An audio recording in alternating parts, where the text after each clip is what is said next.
William Shakespeare, obviously. And we put in a lot of work over the last 2.5 weeks, actually. And we have a great cast this year. We've had a lot of fun, and we hope you have fun too. So enjoy the show.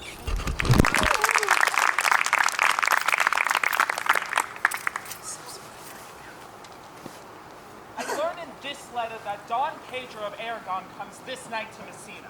He is very nearby this. He was not 3 leagues off when I left him. I find here that Don Pedro hath bestowed much honor on a young Florentine called Claudius. Much deserved on his part, and equally remembered by Don Pedro. I pray you, is Signor Mountanto returned from the wars, or no? I know none of that name, lady. There is none such of any sort in the army. Who is he that you ask for, niece? My cousin means Signor Benedict of Padua. Oh, he's returned, and as pleasant as ever he was. I pray you, how many hath he killed and eaten in these wars? But how many hath he killed, for indeed I promised to eat all of his killing. Faith, niece, you task Signor Benedict too much, but he'll be met with you, I doubt it not. He hath done good service, lady, in these wars. You had musty victual, and he hath helped to eat it. He is a very valiant countryman.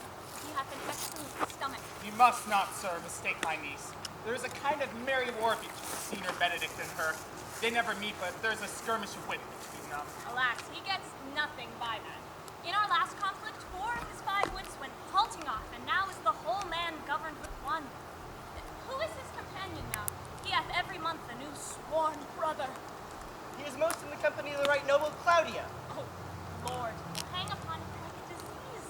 He is sooner caught than the pestilence, and the taker runs presently mad. God help the noble Claudio.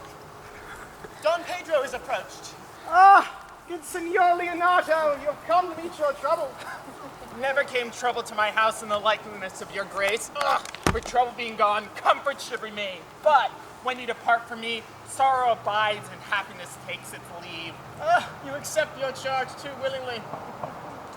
I think this is your daughter. Her mother hath many times told me so. If Signor Leonardo be her father, she would not have his head on her shoulders, for all Messina is like him as she is. I wonder that you will still be talking, Signor Benedict.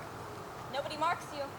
What, my dear Lady Disdain, are you yet living? Is it possible Disdain should die when she hath such meat food to feed it as Signor Benedict? Courtesy itself must convert to disdain if you come in her presence. Then is courtesy a turncoat. But it is certain I am loved of all ladies, only you excepted. And I would I could find in my heart that I had not a hard heart, for truly I love none. Ah, dear happiness to women! They would else have been troubled by a pernicious suitor.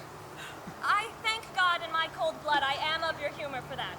I had rather hear my dog bark at a crow than a man swear he loves me. God keep your ladyship still in that mind, so some gentleman or other shall escape a predestinate scratched face. Scratching could not make it worse, and 'twere such a face as yours would. I would my horse had the speed of your tongue, and so good a continuer. And that is the sum of all, Leonardo. Oh, Signor Claudio, Signor Benedict, my dear friend Leonardo hath invited you all. I tell him we'll stay at least a month, and he heartily prays some occasion will detain us even longer. Let me bid you welcome, my lord. Being reconciled to the prince your brother, I owe you all duty. I thank you. I thank you. Please, your grace, lead on. Your hand, Leonardo. We walk together.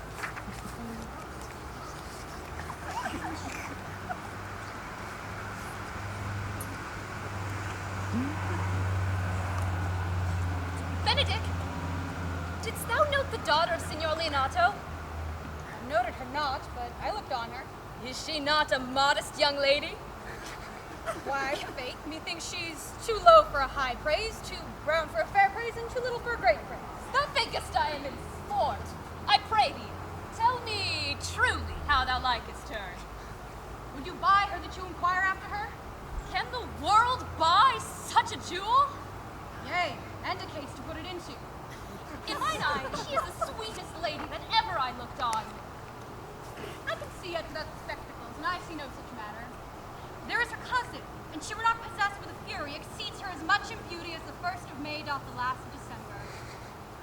But I hope you have no intent for her husband, have you? I would scarce trust myself, though I had sworn the contrary. If here be my wife. Come to this?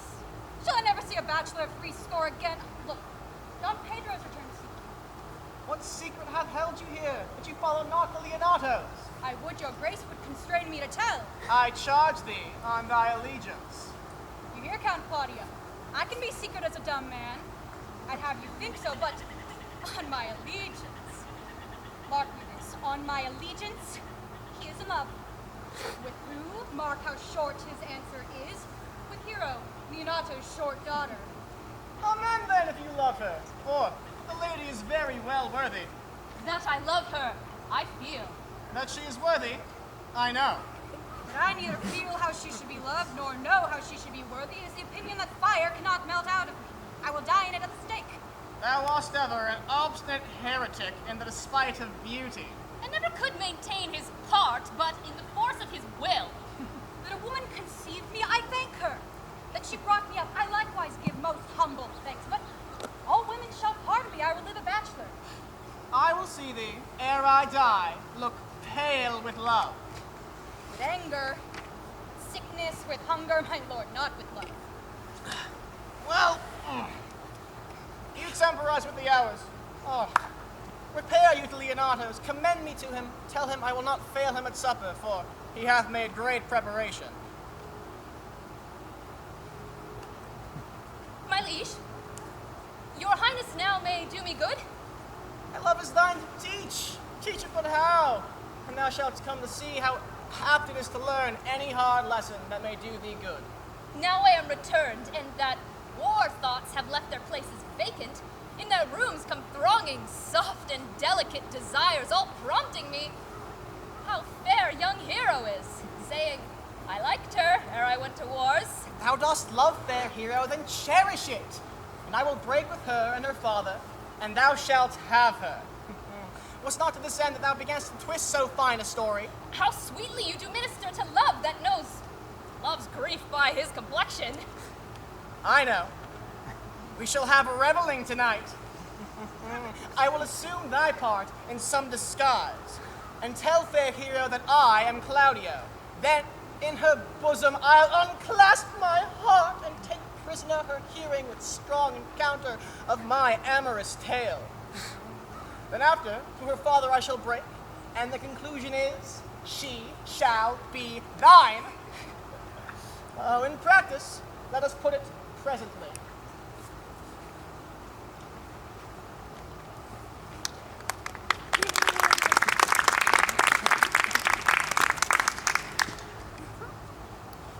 What the good year, my lord? Why are you thus out of measure so sad? There is no measure in the occasion that breeds, therefore the sadness is without limit. You should hear reason. And when I have heard it, what blessing brings it? Not a present remedy, at least a patient's sufferance. I cannot hide what I am. I must be sad when I have cause, and laugh at no man's jest. Eat when I have stomach, and wait on no man's leisure. Sleep when I am drowsy, and tend on no man's business. Laugh when I am merry, and claw no man in his humor. Yea, but you must not make the full show of it until you do not need controlment. You have of late stood out against your brother, and he hath taken you newly into his grace. I had rather be a canker in the hedge than a rose in his grace. And besides, it better fits my blood to be disdained of all than to fashion a carriage to rob love of any. Have you no use for your discontent? I have all use of it, for I use it only. Who comes here? What news, Horatio? Ah, I came yonder from a great supper. The prince, your brother, is royally entertained by Leonardo, and I can give you intelligence of an intended marriage. Will this serve for any model to build mischief on? Mary, it is your brother's right hand. Who? The most exquisite Claudio? Even he. Proper squire. And who? Which way looks he? Mary, on Hero, the daughter and heir of Leonardo. A very forward March chick. How came you to this? Being entertained for perfumer as I was smoking a musty room, I there heard it agreed upon that the prince, your brother, should woo Hero for himself, and having obtained her, give her to Count Claudio. Come, let us thither. This may prove food for my displeasure. I can cross him in any way, I bless myself in every way. You are both sure and will assist me. To the death, my lord.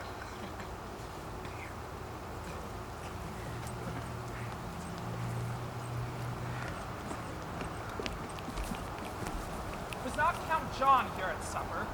How tartly that gentleman looks. I never can see him, but I am heartburned an hour after. He is of a very melancholy disposition. You are an excellent man that were made just in the midway between him and Benedict.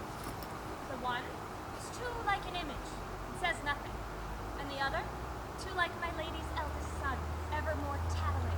By my troth, niece, thou will never get thee a husband if thou be so shrewd of thy tongue. What should I do with him? Dress him in my apparel? Make him my lady gentlewoman? Well, then go you into hell? No, but to the gate. And there will the devil meet me like an old cuckold with horns on his head and say, "Get you to heaven, Beatrice! Get you to heaven! Here's no place for you maids." And so, deliver I up my apes and away to St. Peter for the heavens. He shows me where the bachelors sit, and there live we as merrily as the day is long. Well, niece, I hope to see you one day be fitted with a husband. Not till God make men of some other metal than earth. Daughter, remember what I told you. If the prince do solicit you in that kind, you know your answer. The fault will be in the music, cousin, if you be not wooed in good time. If the prince be too important, tell him there is measure in everything, and so dance out the answer. The revelers are entering, brother!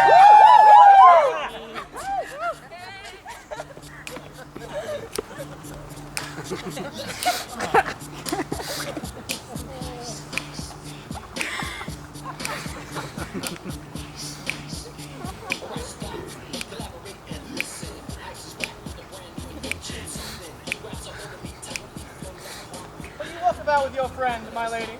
So you walk softly and look sweetly and say nothing. I am yours for the walk, and especially if I walk away. With me in your company. I may say so when I please, And when please you to say so. when I like your favor. Speak low if you speak low. Well, I would you did like me. So not I for your own sake, for I have many ill qualities. Would you? I say my prayers aloud. I love you the better. The God. hearers may cry amen. God matched me with a good dancer. Amen. Out of my sight when the dance is done. Will you not tell me who told you so? No, you should pardon me. Nor will you tell me who you are? Not now. That I was disdainful, and that I had my good wit out of 100 merry tales? Well, this was Signor Benedict that said so. What's he? I am sure you know him well enough. Not I, believe me. Did he never make you laugh? I pray you, what is he? Why, he is the prince's jester, a very dull fool. When I know the gentleman, I'll tell him what you say. Oh, do. He'll but break a comparison or two on me, which, peradventure not marked or not laughed at, strikes him into a melancholy.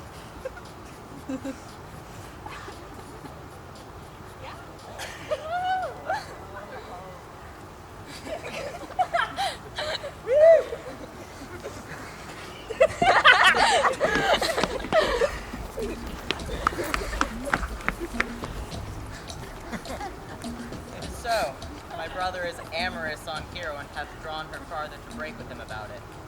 The ladies follow her, and but one visor remains. And that is Claudius. I know him by his bearing.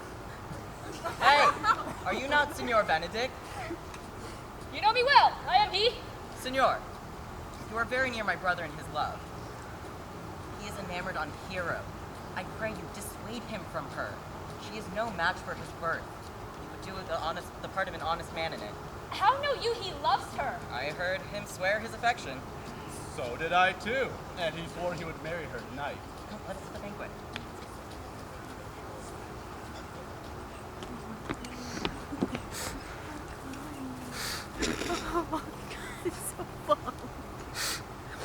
Thus answer I in the name of Benedict, but hear these ill news with the ears of Claudius. Claudio! 'Tis certain so, the prince woos for himself. Friendship is constant in all other things, save in the opposite affairs of love. Farewell, therefore, hero. Count Claudio! Yea, the same. What fashion will you wear the garland of? You must wear it one way, for the prince hath got your hero. I pray you leave me. Ha! Now you strike like the blind man. If it will not be, I'll leave you. Yes! Poor hurt fowl? Now will he creep into sedges. But that my lady Beatrice should know me and not know me. The prince's fool? Ha! It may be I go under that title because I'm married. But so I am apt to do myself wrong. I am not so reputed. It is the base, though bitter disposition of Beatrice that puts the world into her person and so gives me out. Well, I'll be revenged as I may. Ah, good senor, where's the count? Where has he gone? I found him here. His melancholy is lodged in a warrant. I told him, and I think I told him true, that your grace had got the goodwill of this young lady. Oh, I will but teach them to sing and restore them to the owner. If their singing answer your saying, by my faith, you say honestly. The lady Beatrice hath a quarrel to you. The gentleman danced with her told her she was much wronged by you. She misused me past the endurance of a block. She told me, not thinking I'd been myself, that I was the prince's jester, that I was duller than a great thaw. Talk not of her. Oh, but look, here she comes. Sir, will your grace not constrain me any service to the world's end? None but to desire your good company. Oh God, sir, here's a dish I love not. I cannot endure my lady tongue.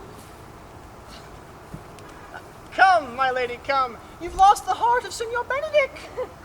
Indeed, my lord. He lent it me a while, and I gave him use for it. I have brought Count Claudio, whom you sent me to seek. How now, Count? Wherefore art thou sad? Not sad, my lord. How then, sick? Neither, my lord. The Count is neither sad, nor sick, nor merry, nor well, but civil Count, civil as an orange, and something of that jealous complexion. I' faith, my lady, I think your blazon to be true. But if he be so, then his conceit is false. Come, Claudio, I've wooed for thee, and fair hero is won. I broke with her father, and God give thee joy, name the day of marriage. Oh, and a joyous time we shall have.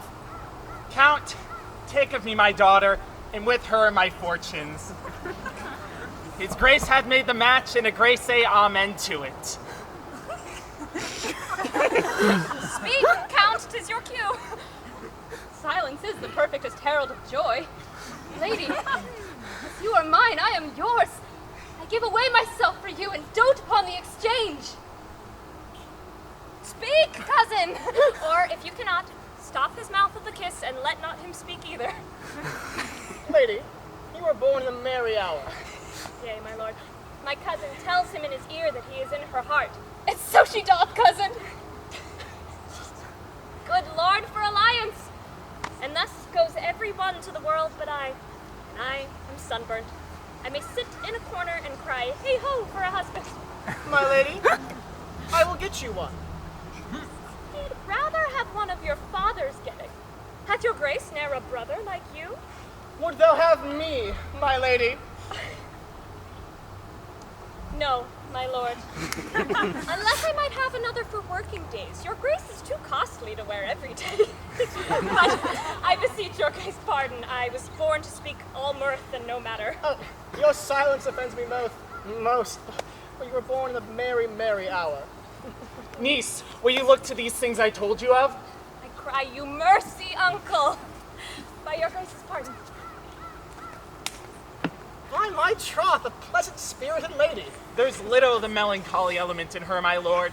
She's never sad but when she sleeps, and not ever sad then, for I've heard my daughter say she hath often dreamt of unhappiness and waked herself with laughter. But she won't hear tell of a husband. Oh, by no means. She'll mock all her wooers out of suit. She were an excellent wife for Benedict. Lord, my lord, if they were but a week married, they'd talk themselves mad. County Claudio, when mean you to go to church? Tomorrow, my lord. Time goes on crutches till love have all his rights. Not till Monday, my dear son, which is hence in just 7 nights, and a time too brief, too, to have all things answer my mind. Oh, come, you shake your head at so long a breathing, but I warrant thee, Claudio, the time shall not go dully by us. I will, in the interim, undertake one of Hercules' labors, which is to bring Signor Benedict and the Lady Beatrice together into a mountain of affection. The one with the other. I would fain have it a match, and I doubt not but to fashion it with your 3 assistances, as I shall give thee direction. My lord, I am for you, though it costs me 10 nights' watchings. And I, my lord. And you, gentle hero? I will do any modest office, my lord, to help my cousin to a good husband. Oh, and Benedict is not the unhopefullest of husbands. I, with your helps, will so practice on him that despite his quick wit and queasy stomach, he shall fall in love with Beatrice. Go in with me, and I will tell you my drift.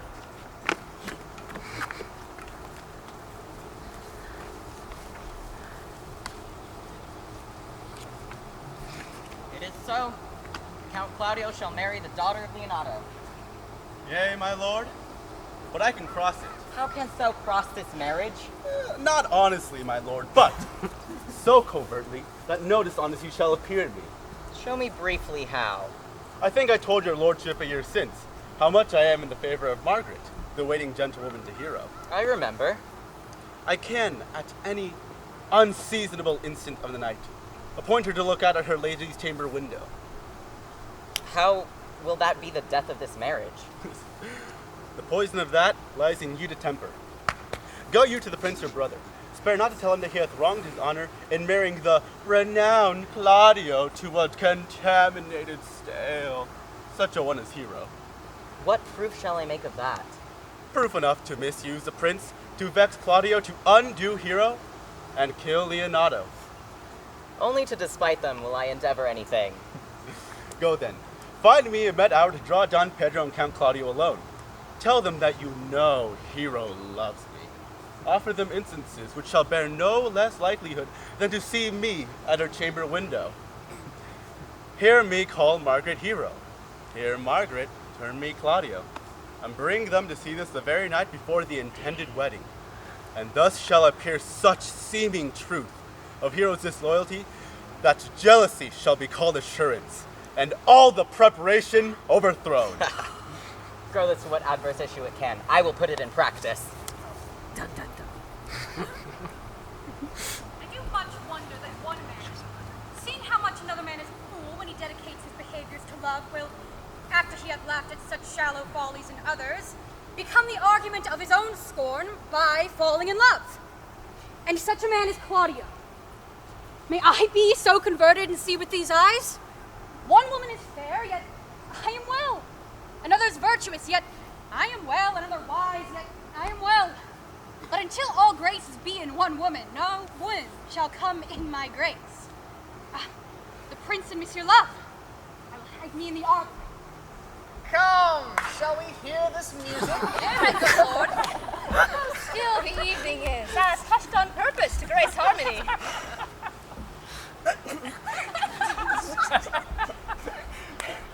See you where Benedict hath hid himself? Oh, very well, my lord. Come hither, Leonato. What was it you were telling me of today about your niece Beatrice? How she is in love with Signor Benedict? I did never think that lady would have loved any man. No, nor I either. But most wonderful that she should so dote on Signor Benedict, whom she hath in all outward behavior seemed ever to abhor. Is it possible? Sits the wind in that corner? By my troth, my lord, I cannot tell what to think of it, but that she loves him with an enraged affection. It is past the infinite of thought. Maybe she doth but counterfeit. Oh, faith! Like enough. Oh God, counterfeit. There was never counterfeit of passion came so near the life of passion as she discovers it. Bait the hook well. This fish will bite. How pray you? You amaze me. I would have thought her she'd be immune to all assaults of affection. I would have sworn it had, my love. Especially. I should think this a gold, but that the white-bearded fellow speaks it. Nobody cannot sure hide himself in such reverence. We have dared the infection. Hold it up. Hath she made her intentions known to Benedict? No, and swears she never will. That's her torment. 'Tis true indeed, so your daughter says. Shall I, says she, that have so oft encountered him with scorn, write to him that I love him? This says she now when she's beginning to write to him, for she'll be up 20 times a night, and there she will sit in her smock till she had writ a sheet of paper. My daughter tells us all. It were good that Benedict hear of it by some other. To what end? He would but make a sport of it and torment the poor lady worse. And if he should, 'twere an alms to hang him. We know that above all, her spirit is virtuous. And she is exceeding wise. In everything but loving Benedict. I am sorry for her, as I have just cause, being her uncle and her guardian. I would she had bestowed this dotage on me. I would have daffed all other respects and made her half myself. Hero thinks surely she will die, for she says she will die if you love her not, and she will die ere she make her affection known. She doth well to make tender of her love, for 'tis very possible he'll scorn it, as know you all, he hath a contemptible spirit. He is a very proper man. He hath an outward happiness. Before God, and very wise. He hath some sparks that are like wit. And I do take him to be valiant. Well, I am sorry for your niece. Shall we go tell Benedict about the love? Never tell him, my lord. Let her wear it out with good counsel. I love Benedict well, and I could wish that he would examine himself to see how unworthy he is so fine a lady. My lord, will you walk? Dinner is ready. Dote on her upon this? I will never trust by expectation. And let the same net be spread for her that your daughter and a gentlewoman carry. We will send her to bring him in for dinner. This can be no trick. The conference was sadly born. They have the truth of this from Hero. Love me.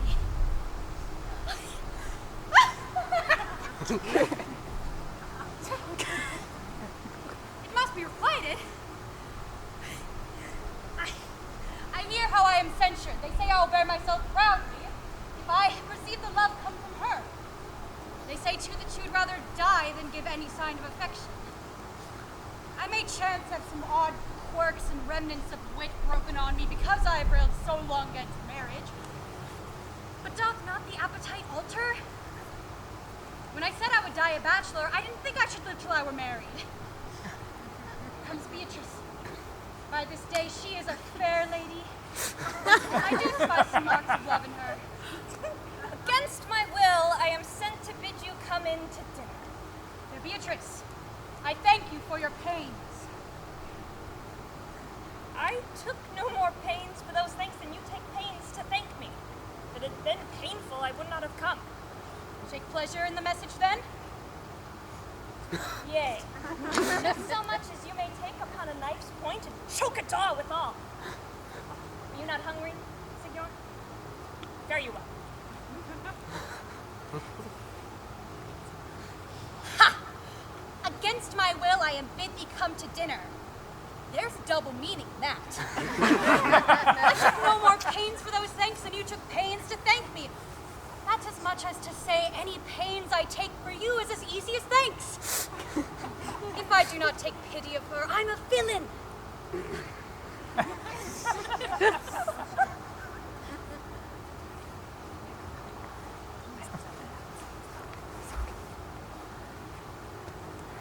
Margaret, run thee to the parlor. There shalt thou find my cousin Beatrice proposing with the prince and Claudio.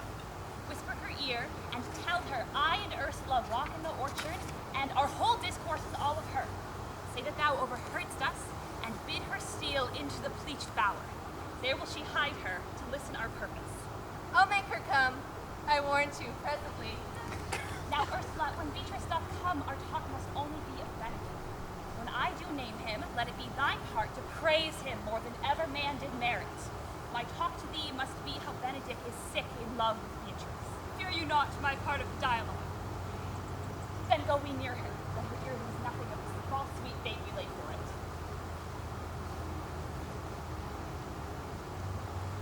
No, truly, Ursula, she is too disdainful. I know her spirits are as coy and wild as haggards of the rock. But are you sure that Benedict loves Beatrice so entirely? So says the prince, my betrothed lord.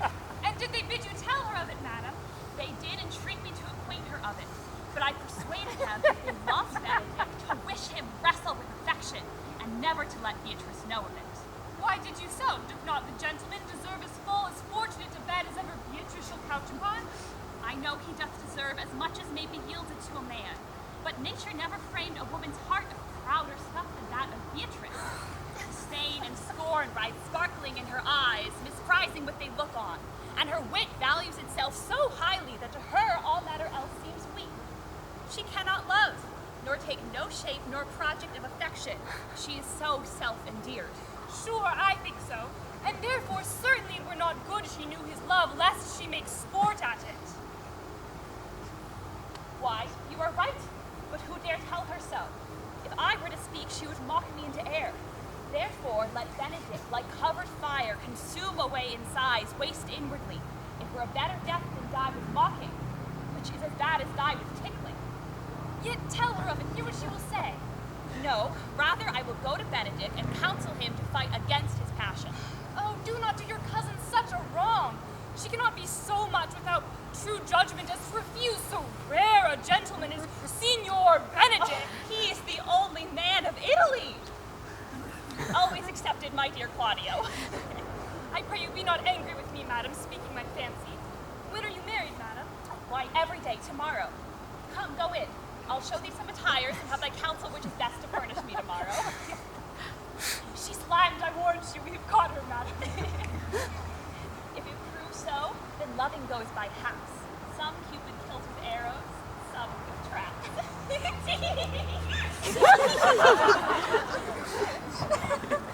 What fires in mine ears? Can this be true? Stand I condemned for pride and scorn so much? Contempt, farewell, And maiden pride, adieu. No glory lives behind the back of such. and Benedict, love on. I will requite thee, taming my wild heart to thy loving hand. If thou dost love, my kindness shall incite thee to bind up our loves in a holy band. For others say thou dost deserve, and I believe it better than reporting thee.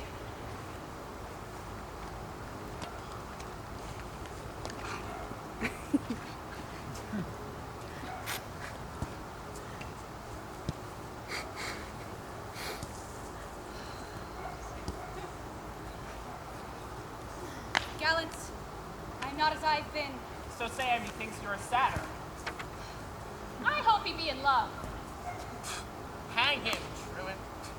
There be no true drop of blood in him to be truly touched with love. If he be sad, he wants money. I have the toothache. What?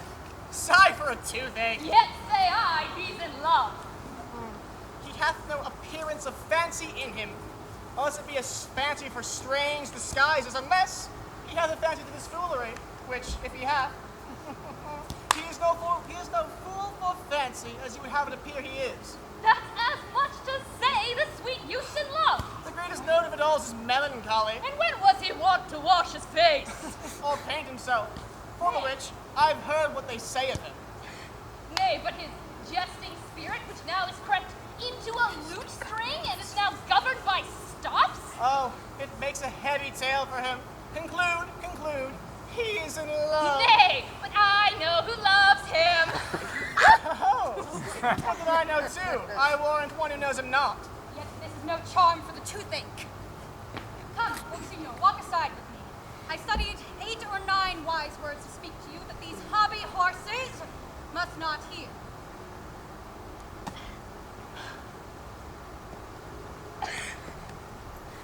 For my life, to break with him about Beatrice. Even so, Hero and Margaret have by this played their parts with her.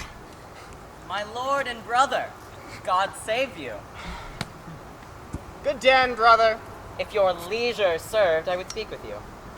In private? If it pleases you. Yet Count Claudio may hear, for what I would speak of concerns him. Well, what is the matter? Means your lordship to be married tomorrow. You know he does. I know not that when he knows what I know.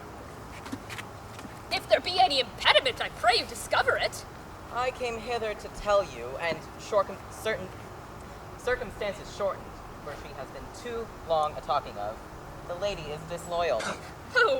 Hero? Even she, your hero, Leonato's hero, every man's hero. Disloyal? Wonder not till further warrant. Go but with me tonight, and you shall see her chamber window entered, even the night before her wedding day. If you love her then, tomorrow wed her, but it would better suit your honor to change your mind. May this be so?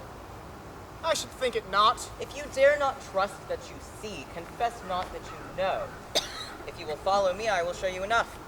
And when you have heard more and seen more, proceed accordingly. If I see anything tonight why I should not marry her, tomorrow in the congregation where I should wed, there will I shame her. And as I wooed for thee to obtain her, I too shall join with thee to disgrace her. I will disparage her no farther till you are my witnesses. Bear it coldly but till midnight, and let the issue show itself.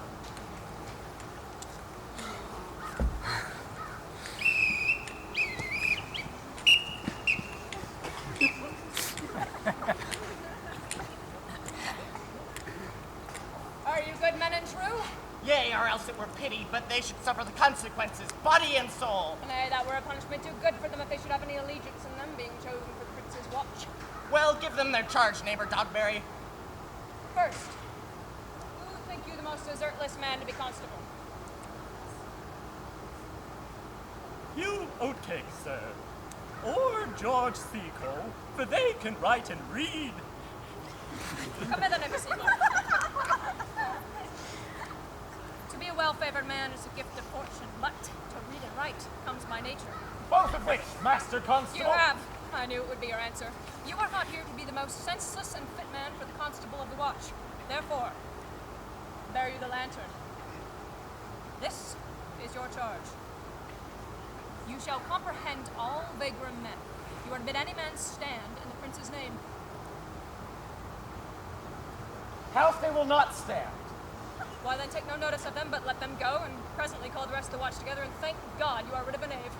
If he will not stand, he is none of the prince's subjects. True, and they're to meddle with none but the prince's subjects. You shall also make no noise in the streets, for the watch to babble and to talk is most tolerable and not to be endured. We'll rather sleep than talk. We know what belongs to a watch.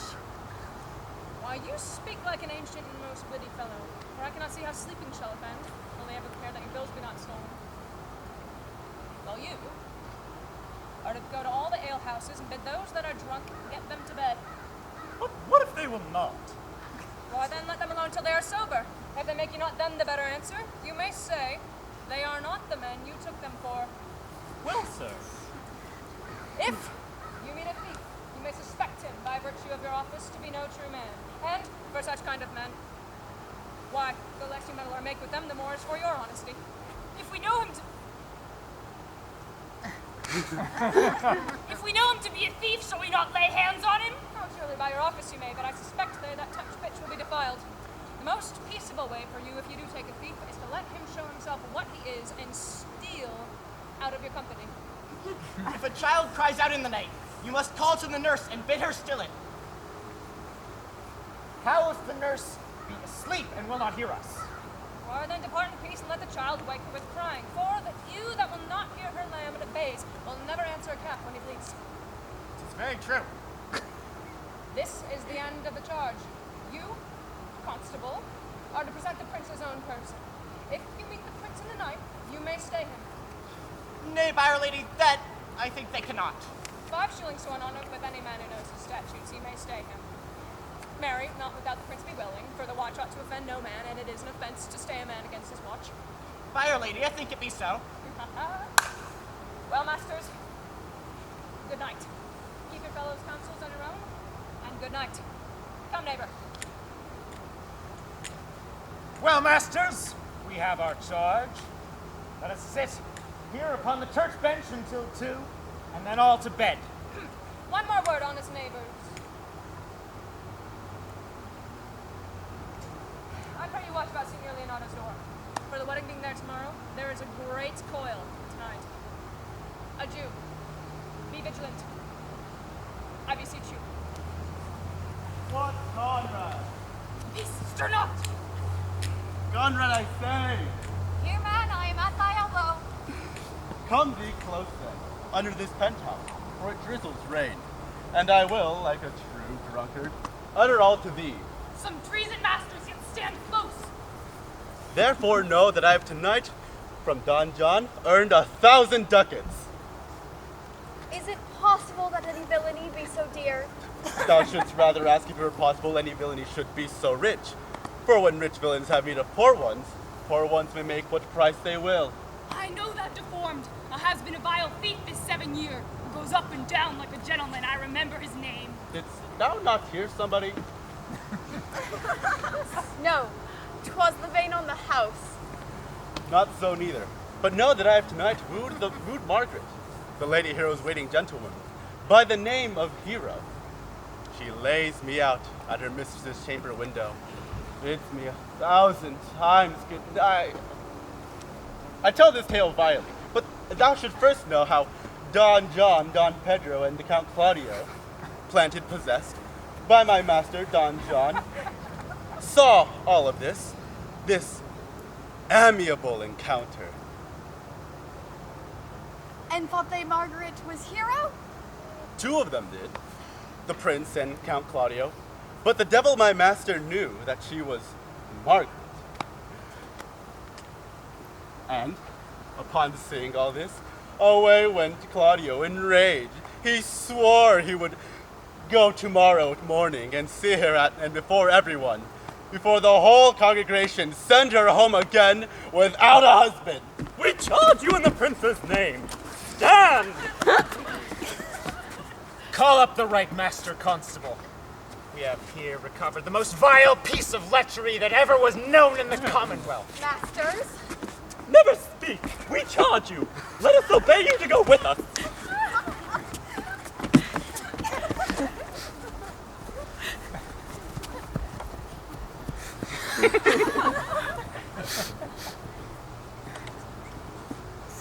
By my troth, I think the other rabato were better. No, pray thee, good Meg. I'll wear this.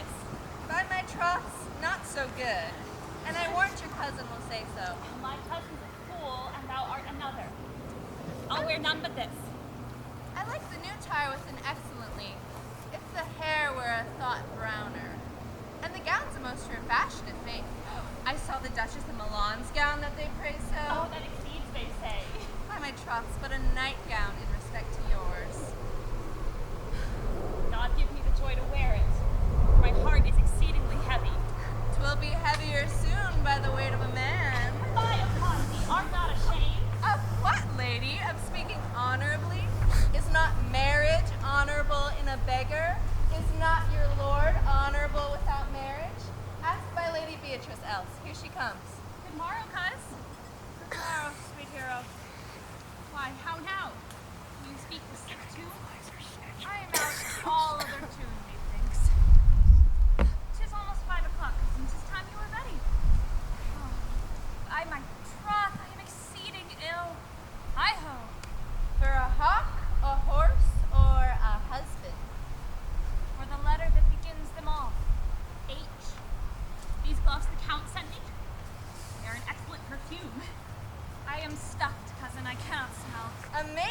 stuffed. There's goodly catching of cold. By my troth, I am sick. Get you some of this distilled Cardus Benedictus. The only thing for a qualm. There thou prickest her with a thistle. Benedictus? Why? Benedictus, you have some moral in this Benedictus? Moral? No. By my troth, I have no moral meaning. But plain holy thistle. You may think that I think you are in love. No, Byre Lady, I'm not such a fool to think you will be in love, nor that you can be in love. But Benedict was such another, and now that he has become a man, he swore he would never marry, and yet, in despite of his heart, he and eats his meat without grudging. What place is this that thy tongue keeps? Not a false gallop. Madam, withdraw. The prince, the count, Signor Benedict, Don John, and all the gallants of the town are come to fetch you to church. Come, help dress me, good coz. Good Meg, good Ursula.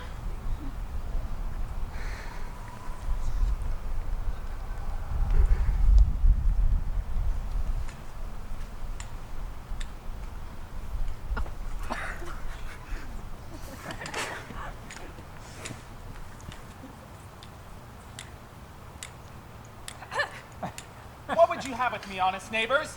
Marry, sir, we would have some confidence with you that discerns you nearly. What is it, my good friends? Good man Burgess, sir, speaks little off the matter. An old man, sir, and his wits are not so blunt as, God help, I would desire they were, but in faith, honest as the skin between his brow. Yes, I thank God I am an honest man, as honest a man as any man that is an old man and no honester than I. Neighbors, you are tedious. It pleases your worship to say so, but we are the poor duke's officers. But truly, on mine own part, if I were as tedious as a king, I could find it in my heart to bestow it all of your worship. I would fain know what you have to say. Marry, sir, our watch tonight, accepting your lordship's present, contained a couple of as errant knaves as any in Messina. A good old man, sir, you will be talking. As they say, when the age is in, the wit is out. Indeed. It comes too short of you. Oh, gifts that God gives. I must leave you. One more word, sir. Our watch, sir, have indeed comprehended 2 auspicious persons, and we would have them this morning examined before your worship. Take your examination yourself and bring it to me. I'm in great haste, as it may appear unto you. It shall be sufficient. Drink some wine, there you go. Fare thee well. Go, good neighbor. Go get you to Francis Seco. Bid him bring his pen and ink to the jail. We are to examination these men.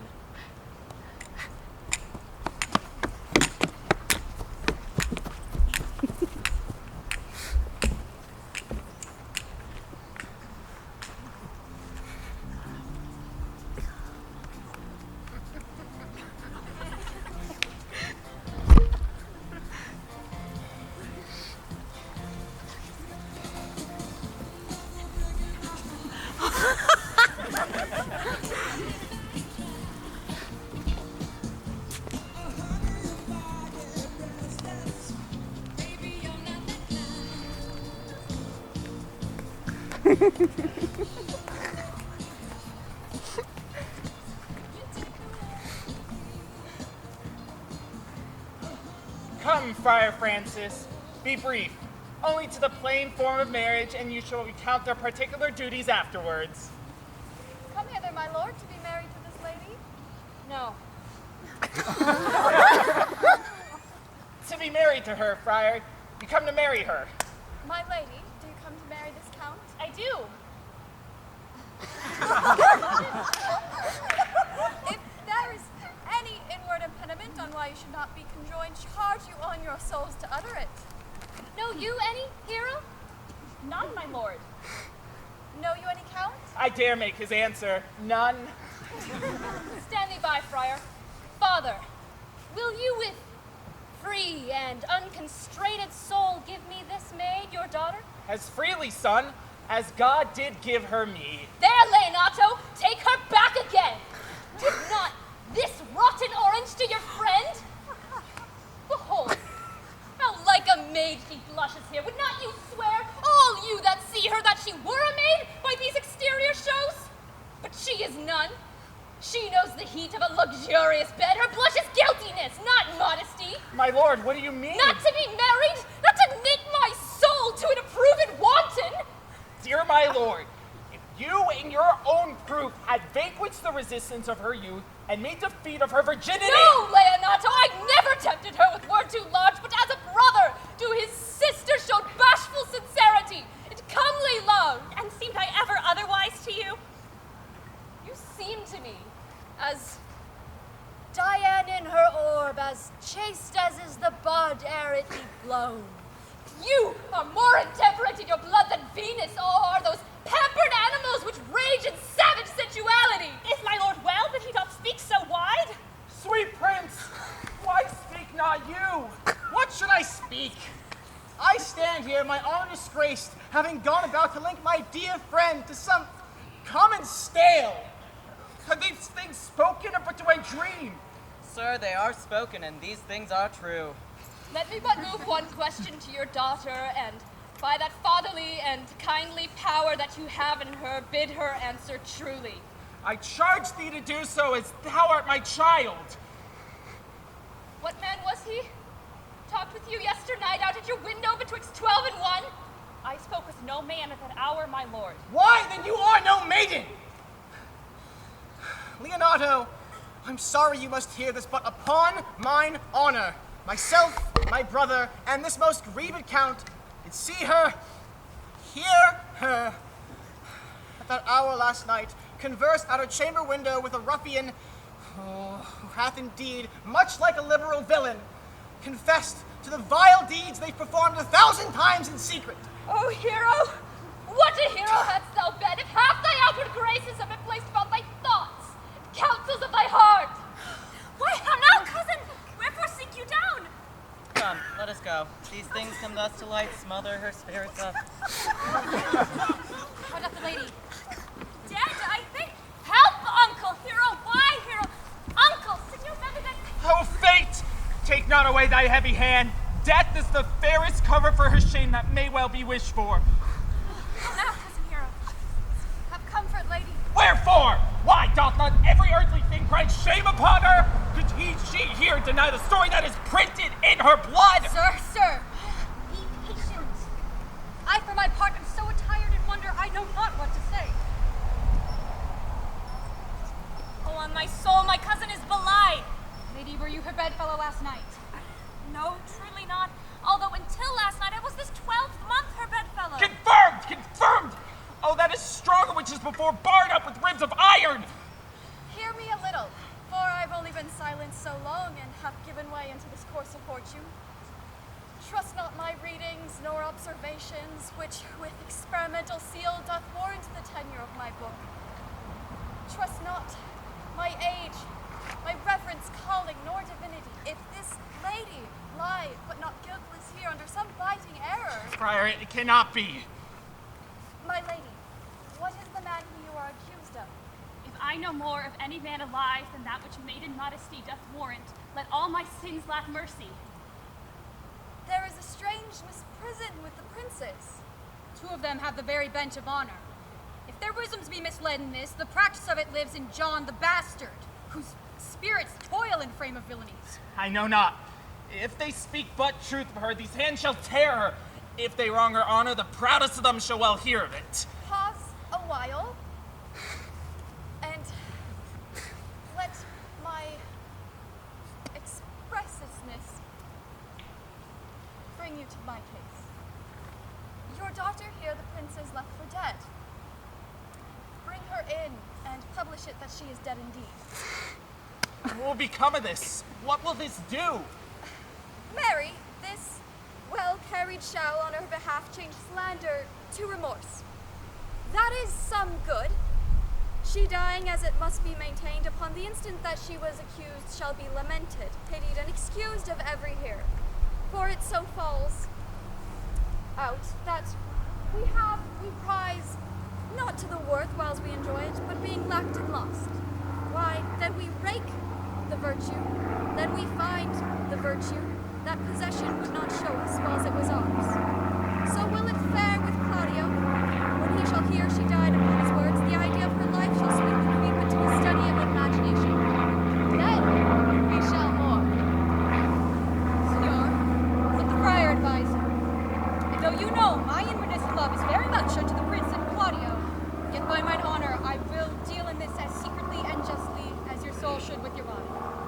being that I flow in grief, the smallest twine may leave me. Presently away, my lady. Die to live. Have faith and endure.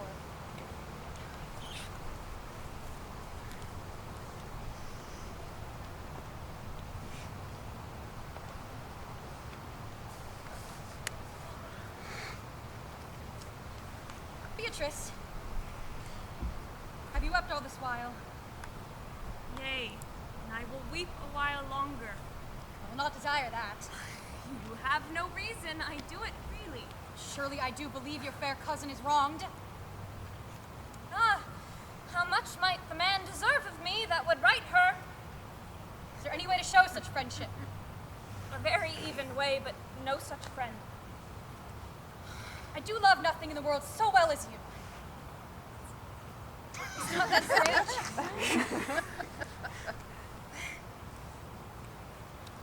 As strange as the thing I know not. It were as possible for me to say that I love nothing so well as you, but believe me not. And yet I lie not. I confess nothing, nor I deny nothing. By my sword, Beatrice, thou lovest me. Do not swear and eat it. I will make him swear by it that I love not you and make him eat it. That swears you love not me. Will you not eat your word? Not with any sauce that could be devised to it. I protest I love thee. Why then God forgive me. For what offense, sweet Beatrice?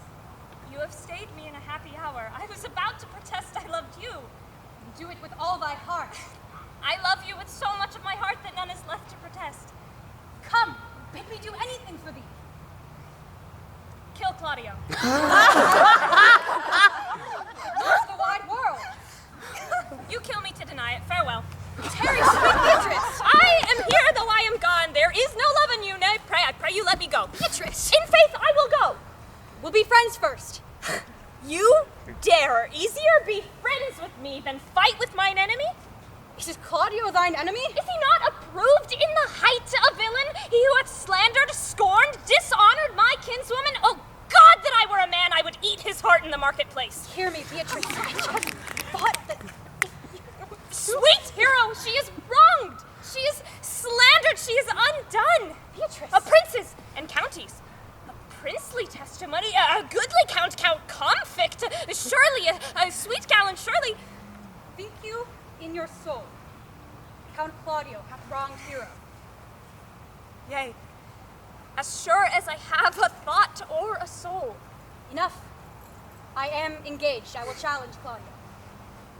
Go, comfort your cousin. I must say she's dead. So farewell.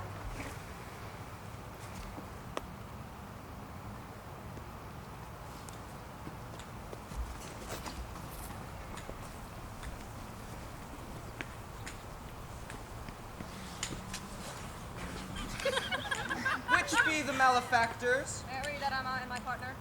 Nay, that's certain. We have the exhibition to examine. But which are the offenders which are to be examined? Let them be brought before Master Constable. Ah, yay, Mary, let them come before me. What is your name, friend? Baraccio. Pray write down Baraccio. Yours, Sirrah? I'm a gentleman, sir, and my name is Conrad. Write down Master Gentleman Conrad. Sir, it is proved already that you are little better than false knaves, and it will go near to be thought so shortly. How answer you for yourselves? Marry, sir, we say we are none. A marvelous witty fellow, I assure you. Sir, I say to you, it is thought you are little better than false knaves. Sir, I say to you, we are none. Well, stand aside, they are both in tail. Have you done that they are none? Master Constable, you go not the way to examine. You must call forth the watch, which are their accusers. Good. Mary, that is the ephest way. Let the watch come forth. I charge you in the prince's name, accuse these men. This man said, sir, that Don John, the prince's brother, was a villain! Write down Prince John a villain. Why? This is flat perjury to call a prince's brother a villain! What heard you him say else? Mary, that he received 1,000 ducats of Don John for accusing Hero wrongfully. Flat burglary is ever what's committed. Yea, by mass, that it is. What else, fellow? and that Count Claudio did mean upon his words to disgrace Hero before the whole assembly. Oh, that villain will be condemned to everlasting redemption for this! What else? This is all. Masters, whom you can deny.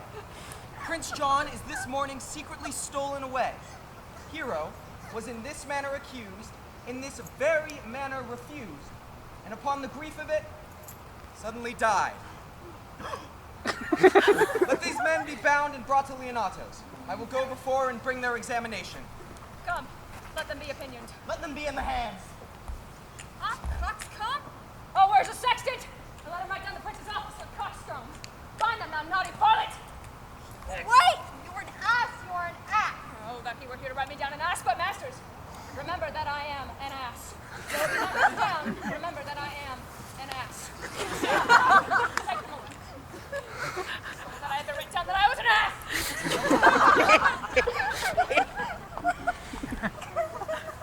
Brother, if you go on thus, you will kill yourself.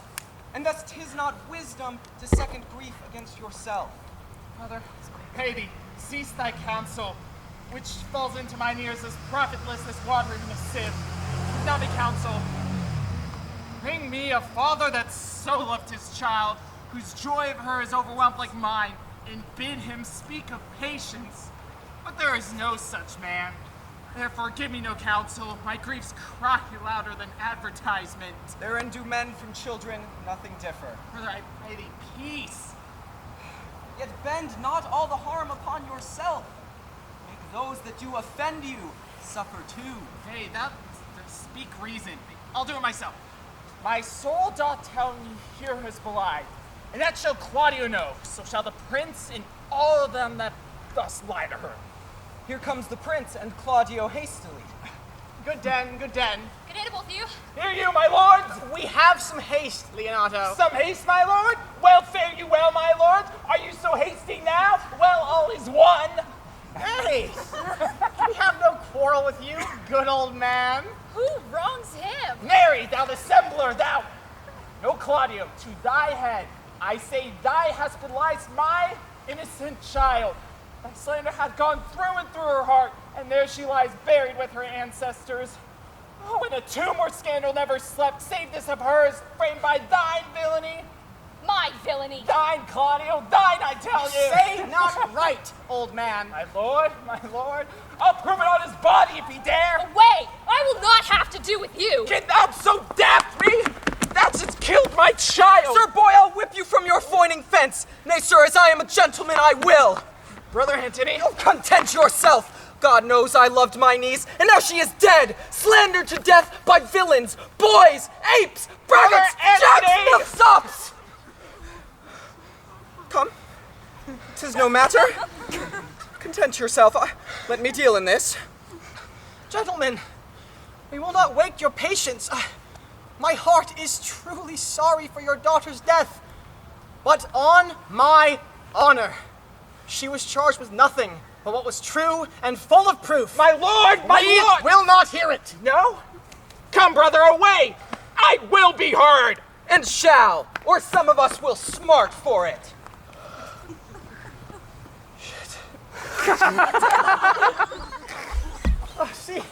See, here's the man we wish to see. Now, senor, what news? Good day, my lord. Welcome, good senor. You're almost come to part. Almost a fray. We had like to have had our two noses snapped off with two old men without teeth. Leonato and his brother. What thinkest thou? In a false quarrel, there is no true valor. I came to seek you both. No, we have been up and down to seek you, for we are high-proof melancholy and would fain have it beaten away. Wilt thou use thy wit? It is in my scabbard. Shall I draw it?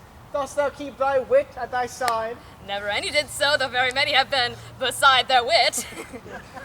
As I am an honest man, he looks pale. Art thou sick or angry? If he be, he knows how to turn his girdle. Shall I speak a word in your ear? God bless me from a challenge. You are a villain. I jest not. Do me right, or I will protest thee a coward. You have killed a sweet lady, and her death will hang heavy on you. Let me hear from from you. Well, I will meet you, so I may have good cheer. What? A feast? A feast? A faith, I thank him. He hath bid me to a calf's head and a capon. Oh, sir, your wit ambles well. It goes easily. Well, shall I tell you how Beatrice praised thy wit the other day? For the which she wept heartily and said she cared not. And when shall we set the savage bull's horns on the sensible Benedict's head? Yea, and the text underneath here dwells Benedict the married man. Fare you well, boy. You know my mind. I'll leave you two to your gossip-like humor. My lord, for your many courtesies, I thank you. But I must discontinue your company. Your brother, the bastard, is fled from Messina. You have among you killed a sweet and innocent lady, and for my lord Lackbeard there, he and I shall meet. Till then, peace be with him.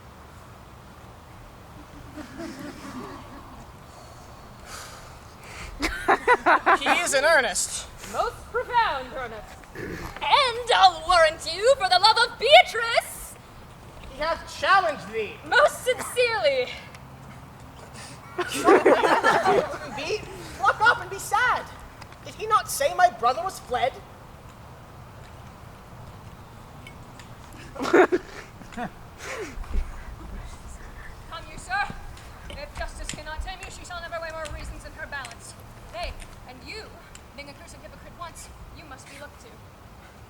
How now? My brother's men bound, and Horatio among them. Hearken after their offense, my lord. Officer, what offense have these men committed? Marry, sir, they have committed false report. Moreover, they have spoken untruths. Secondarily, they are slanderers. Sixth and lastly, they have lied. Thirdly, they have verified unjust things. And to conclude, they are lying knaves. Masters, why art thou thusly bound? This learned constable is much too cunning to be understood. What is your offense? Sweet prince, I have deceived even your very eyes. What your wisdoms could not discover, these shallow fools have brought to light, who in the night overheard me confessing to this man, how Don John, your brother, incensed me to slander the Lady Hero. How you were brought to the orchard to witness me court Margaret in Hero's garments. How you disgraced her when you should have married her. The lady is dead upon mine and my master's false accusation. Briefly, I desire nothing but the reward of a villain. And was it my brother who sent thee on this? Yea, and paid me richly for the practice of it. So he stands framed and accused of treachery, and he hath fled upon this villainy. Sweet hero! Now thy image doth appear in the rare semblance that I loved at first. Come, bring away the plaintiffs. By this time our sexton hath reformed, Signor Leonato of the matter. And, masters, do not forget to specify when time and place shall serve that I am an ass. Here comes Master Signor Leonato. Which is the villain? Let me see his face! When I look upon him, I may avoid him. Which of these is he? If you would know your wronger, look on me. Art thou the slave at thy breath has killed mine innocent child? Yea, even I alone. Nay, not so, villain. Doubts belies themselves. Here stand a pair of honorable men. A third is fled that had a hand in it. I thank thee, princes, for thy daughter's death, recorded in your high and worthy deeds. 'Twas brave of you, if you think it not. I know not how to pray your patience, yet I must speak. Choose your revenge yourself. Impose me to what penance your invention can lay upon my sin, yet sinned I not, but in mistaking. By my soul, nor I. And yet, to satisfy this good old man, I would heartily bend under any weight he should enjoin me to. Not if thy daughter lived. That were impossible, but I pray you both, tomorrow morning come you to my house, and since you cannot be my son-in-law, be at my nephew. My brother hath a daughter, almost a copy of my child that's dead, and she alone is heir to both of us. Give her the right that you should have given her cousin, and so dies my revenge. Noble sir, your offer kindness doth wring tears from me. I do embrace your offer. Tomorrow then I shall expect your coming. Tonight I will take my leave. This naughty man shall be face to face brought to Margaret, who I believe is packed in all this wrongs, hired to it by your brother. No, she was not nor knew not what she was doing when she spoke to me, but always has been just and virtuous in anything I do know by her. Moreover, sir, this offender here did call me an ass. I beseech you remember, let it be remembered. I thank thee for thy care and honest pains. You speak like a most thankful and reverent youth, and I praise God for you. Go. I discharge these prisoners from thee, and I thank thee. Until tomorrow morning, lords, farewell. Farewell, my lords. We await you tomorrow. Bring you these fellows on. Sweet Mistress Margaret, deserve well at my hands by helping me to the speech of Beatrice. Will you then write me a sonnet in praise of my beauty? In so high a fashion that no living man shall come over it, for in most comely truth thou deservest it. To have no man come over me? Why shall I always keep below the stairs? A most manly wit, Margaret. It will not hurt a woman. And now, I pray you, bid Beatrice come. Well, I will call Beatrice to you, who I think hath legs. Therefore shall come.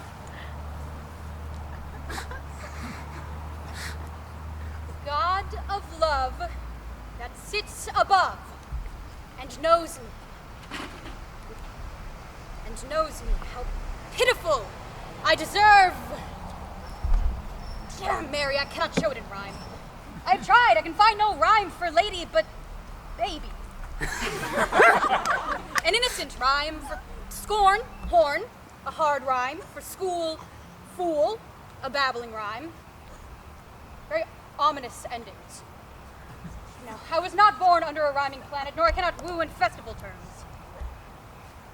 Beatrice, wouldst thou come when I call thee? Yea, Signor, and depart when you bid me. But stay till then. Then is spoken. Fare you well now. And yet, ere I go, let me go with that I came, which is with knowing what hath passed between you and Claudio. I must tell thee plainly, Claudio undergoes my challenge. I must either shortly hear from him, or I will subscribe him a coward. And now, I pray you tell me, for which of my bad parts didst thou first fall in love with me? For them all together, which maintained so politic a state of evil that they will not admit any good part to intermingle with them. But for which of my good parts did you first suffer love for me? Suffer love? A good epithet. I do suffer love indeed, for I love thee against my will. In spite of your heart, I think, alas, poor heart. Thou and I are too wise to woo peaceably. And now, tell me, how doth your cousin? Very ill. And how do you? Very ill, too. Serve God, love me, and mend. There I'll leave you too, for here comes one in haste. Madam, you must come to your uncle. Yonder it is proved my lady hero hath been falsely accused. The prince and Claudio mightily abused, and Don John is the author of all, who is fled and gone. Will you come presently? Will you go hear this news, Signor? I will live in thy heart, die in thy lap, and be buried in thine eyes. And moreover, I will go with these hands.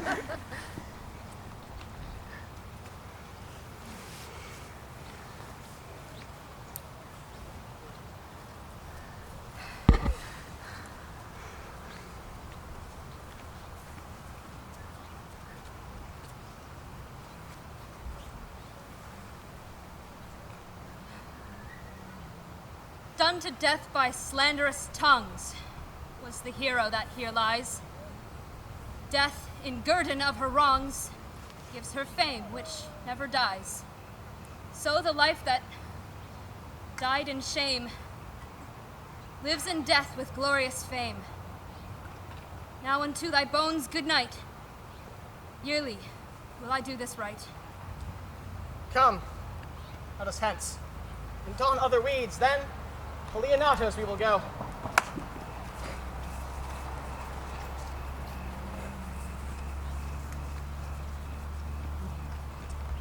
Did I not tell you she was innocent?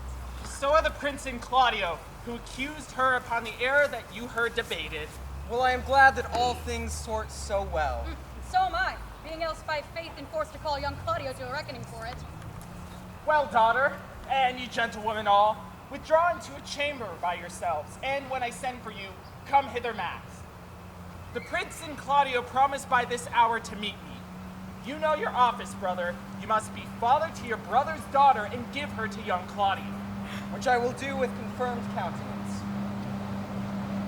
Friar, I must entreat your pains, I think. To do what, Signor?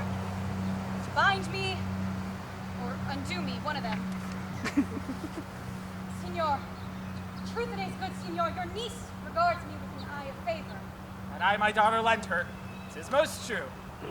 And I, with an eye of love, requite her. What's your will? Your answer, sir, is enigmatical. For my will is your goodwill may stand with ours to be conjoined this day in the state of honorable marriage, in which, friar, I shall entreat your help. And I will help you.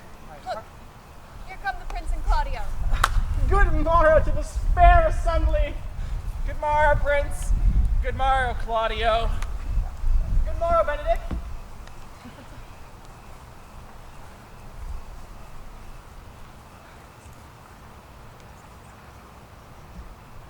Which is the lady I must seize upon? This same is she, and I do give you her. Why then she's mine. Sweet. Let me see your face. No, that you shall not. Till you take her hand. Till you take her hand before this friar and swear to marry her. Give me your hand. Before this holy friar, I am your husband, if you like of me. And when I lived, I was your other wife. And when you loved, you were my other husband. Another hero? Nothing's certain. One hero died defiles, but I do live. And surely as I live, I am a maid. The former hero! The hero that is dead! She died, my lord, but whilst her slander lived. All this amazement I can qualify. When after that the holy rites are ended, I'll tell you largely of fair hero's death. Meantime, let wonder seem familiar. To the chapel, let us presently. Soft and fair, friar. Which one is Beatrice? I answer to that name. What is your will? Do not thou love me? Why, no. No more than reason? Well then, your uncle and the prince and Claudio are deceived. They swore you did. Do not you love me? Sure, no more than reason. Why, then my cousin Ursula and Margaret are much deceived, for they did swear you did. They swore you were almost sick for me. They swore you were well nigh dead for me. 'Tis no matter. Then you do not love me. No, truly, but in friendly recompense. Come, cousin, I am sure you love the gentleman. And I'll be sworn upon it he loves her, for here's a paper written in his own hand, a halting sonnet of so pure brain, fashioned to Beatrice. And here's another, written in my cousin's hand, stolen from her pocket, containing her affection to Benedict. A miracle! Here's our own hands against our hearts. Come. I will have thee, but by this light, I take thee for pity. I would not deny you, but by this good day I yield upon great persuasion, and partly to save your life, for I was told you were in a consumption. Stop. Stop your mouth with a kiss. How now, Benedict, the married man? I'll tell you what, Prince. A college of wit-crackers cannot flout me out of my humor. For thy part, Claudio, I would have thought to have beaten thee, but in that thou were like to be my kinsman, live unbruised, and love my cousin. I had well hoped thou wouldst have denied Beatrice, that I might have cudgeled thee out of thy single life to make thee a double dealer. Come, we're friends. Let's have a dance ere we are married, so we may lighten our hearts and our wives' heels.